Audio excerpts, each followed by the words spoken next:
All right, so here we are again. It's a different day, but I did kind of gloss over some of the steps that took place since my last video. I'm trying to recall if I had done this yet, but I did go ahead and remove the 4 RAM chips that were in these sockets here. Took those out, resocketed, or I'm sorry, put sockets in each one of these spaces, and then put all new RAM chips in here. Now, what happened was after I did that, I got like a really definitive error code from the diagnostic cart here that pointed, I think, first to this chip. It was giving me the flash code for this U22 here. So what I did was I swapped chips between this guy and this guy, and when I moved the chip that was here over to here, I got a definitive flash code for this U24, and that was pretty consistent as a result after that. So what I figured is that the 8 RAM chips that I bought from a seller on eBay were not all good chips. I think 2 of them were questionable, so I picked up 2 more, replaced them, and now I'm getting sort of a just different strange results, but more often than not, at least when I start from like a cold boot, I'm able to get through the diagnostic test cartridge, the dead test cartridge, at least the first time through, until it heats up a bit. Now, what the other thing that has happened since then is that I went ahead and plugged in the keyboard and then powered it up from like a cold start, and I was getting, the basic screen with the flashing prompt, and I was able to type on the keyboard, and the characters that were coming through were weird characters that didn't correspond to the keys on the keyboard, which kind of made me look at this guy here, which is CIA 1, which I believe is used with the keyboard input. So I have a feeling that this guy could be bad. I'm not 100% sure because I've had so many other problems with this board. I mean, maybe all the chips are bad, or were, before I've swapped out several of them. But I think it's worth a try, at least looking at this guy next. Now, as you can see, this is not a socketed chip, right? It's soldered into the board. I don't want to cut this one out like I did with the RAM, and in hindsight I wish I hadn't had to do that with the RAM, because it would have been nice to use some of those for testing instead of having to wait and buy new ones. But I really don't, as I get into these other chips, they're a little hard to come by sometimes, and that some of them are more expensive. These are like $5 a piece or whatever, but if it was something like the SID here, those can be $30-$40 depending on where you get them, or this PLA chip was a little more expensive. CPU, I think that's under $10, but still, it's like, I don't want to destroy the thing, especially if I don't know that it's the problem. It would be nice to have them, a spare one to swap out and test things. So with all that said, my idea now is to replace this one. I'm just looking at it in this light, and it almost looks like there's some kind of dent or something right there on it, but not sure. Maybe that's the problem. But in order to replace this, I'm going to have to use hot air. Now, I just got this hot air machine here. Like, I literally just unboxed it. So I'm going to do some testing with it and then see how I feel about using it to remove this chip here. I definitely don't want to melt or destroy anything, so I am going to test it first and try and get a feel for it before going forward with it. So that'll be the next thing that I try, but since I'm recording this video and I haven't shown it yet, I'm going to show what we're getting with the dead test cart as best as I can with this kind of monitor recording it. So this is kind of, we'll see how it goes. You know, it's not a guarantee that's going to work this time, but this is what it's supposed to do, right? And this is what it should have done from day one. And this flashing character goes by. This is when it's checking the screen RAM. That will go by every line on the screen until it gets to the bottom. And then the screen RAM should... if everything checks out, it should come out with okay. And then I think, you know, the screen kind of clears and then it just sits there with a blank screen when it's done. Now, if that fails, then usually what we'll see, now you can see the color RAM is going, and it is, you can't see it in the white part, but okay, so now I think the color RAM test there failed, and it's showing bad, but I don't know if that's actually a legitimate bad chip, because I think it's really just that it's heating up, and as it heats up, it tends to randomly fail like that. But it is interesting. I've seen this go through and have nothing bad on it at all, particularly when the system has been powered down for a time, and see now it's screwed up. So I'm pretty sure that bad RAM was probably just a symptom of another problem. So I am going to shut it off and see maybe if I can get it to show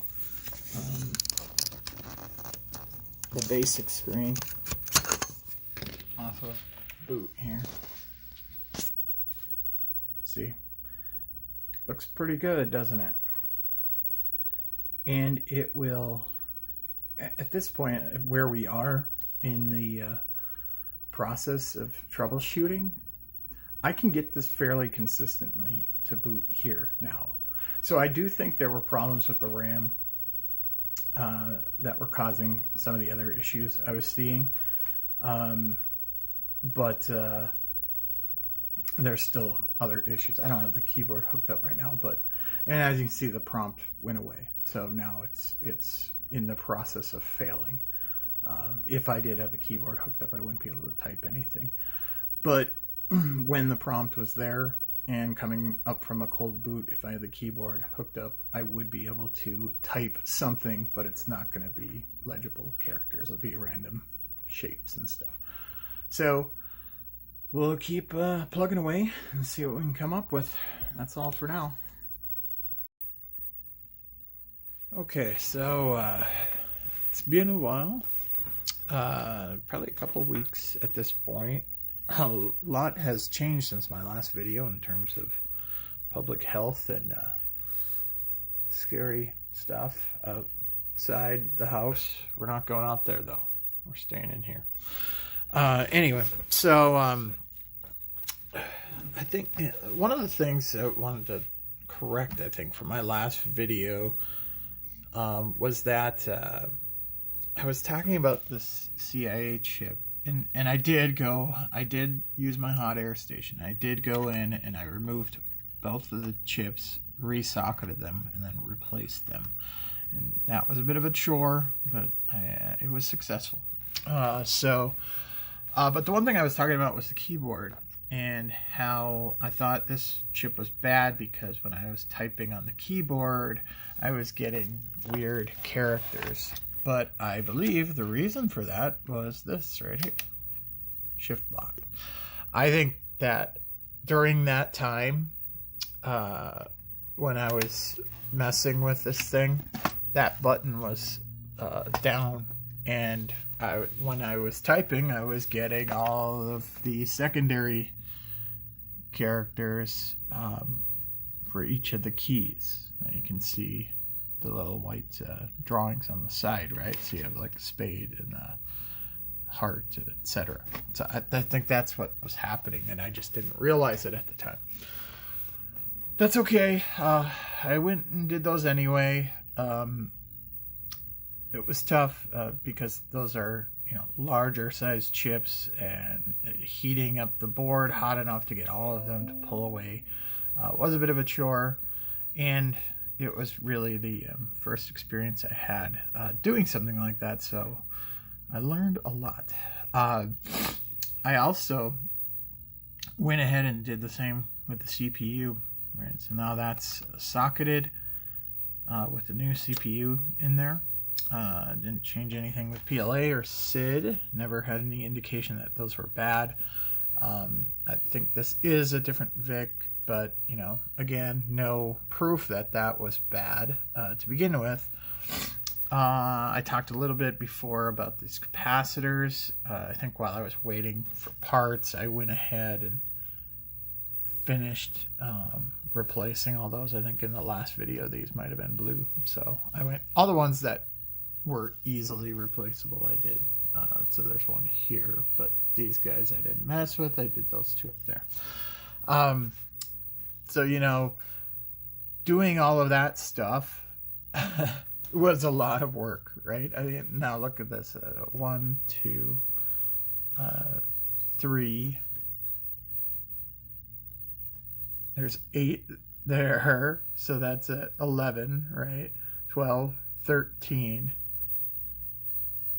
And now this guy, 14. Now you might be asking, why is this random chip here socketed? Okay, so you saw the result in the last video where I was getting the prompt pretty consistently, but then it would heat up and it would go away, right? And I struggled with that for a long time, and I actually kind of got to a point of frustration where I just couldn't figure out what was wrong. Started digging through forums and stuff and put in, you know, this is my exact issue. I think there's a couple of good pages out there that you know, show your screen that you're getting and then say what the possible errors are. One of those I was looking at, or what the possible faults are, right? So one of those I was looking at said that if you have any chips like this guy here, of these smaller like logic chips, if you have any of these that are the MOS brand like this one is, those could be faulty. And I put in, you know, my specific error, and it said that this chip in U27, if that was an MOS chip, that could be causing my problem, right?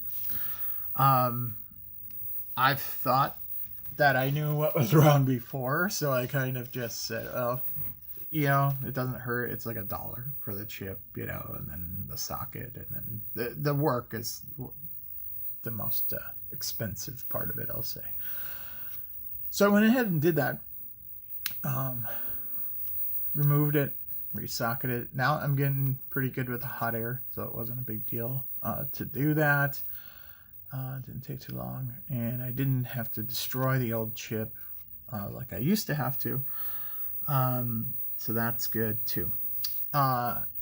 Finished doing that and turned it on, and was a bit surprised at the result of that, which I'll show you in just a second. Okay, so I put this back together enough so that I can mess around with it. So let's go ahead and turn it on. And as you can see, there's the prompt. Now I was getting that before, right? But now it stays on. It just works now. And that is a result of me replacing that chip in U27. I think it's a 74 LS08 is the part number for that chip. You can look it up online too. But so now we'll just type in some random stuff that shows up.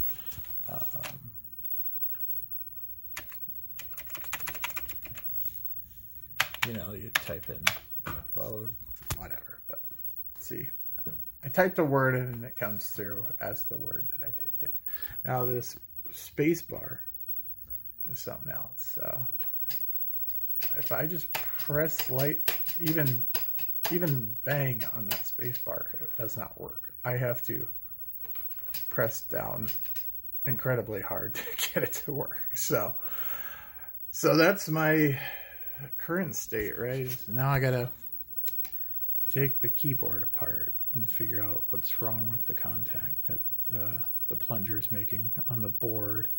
I did sort of take it apart just so I could clean it up, and I popped it off, but you can't really get to anything from this side. You have to turn it over, and underneath there's a bunch of little screws, and I think you have to desolder a cable. So that's why I haven't messed with it yet, because the system, you know, has been functional.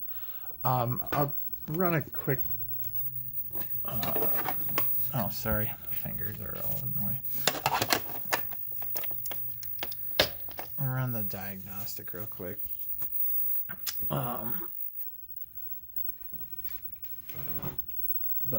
Yeah, I haven't taken it all apart again to mess with the keyboard, just because it's working, and it's a pain that you have to press so hard on the space bar, but it doesn't stop the system from working. The only cartridge or software that I have right now to mess around with is this dead test cart. I didn't get anything else because I didn't know if I was going to get this thing working, and just didn't want to waste more money on it if it was going to fail. So yeah, so right now this thing's just running through. I kind of talked through this before, but there's actually a little more to it than what I knew before. You know, it runs through the screen RAM test, and the color RAM just looks, you could see on the lines where there's color, you can see it kind of flip by if that shows up on camera. But then after the color RAM test completes, it finishes the RAM test, and then this screen melts away, right? And it just is blank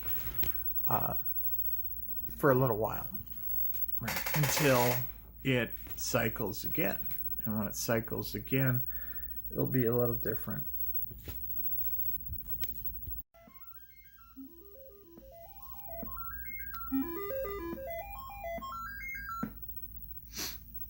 I didn't catch the very beginning of the test, but that's what happens after it cycles again. It runs the sound test. And so that tells me that my SID is also working, which was kind of an unknown to me for a while because I had no way to test it. And this diagnostic cart was never finishing to a point where I could get to that test. So pretty cool. I need to get a game or, you know, some kind of software. I'm thinking about getting some kind of floppy disk emulator so I can explore some things. But yeah, for right now, you know, that's where we are with this guy. I don't know if I'll do much more. I may do something about the keyboard and how I may or may not have fixed the space bar. That may be the next thing we do. But stay tuned. Thanks for watching.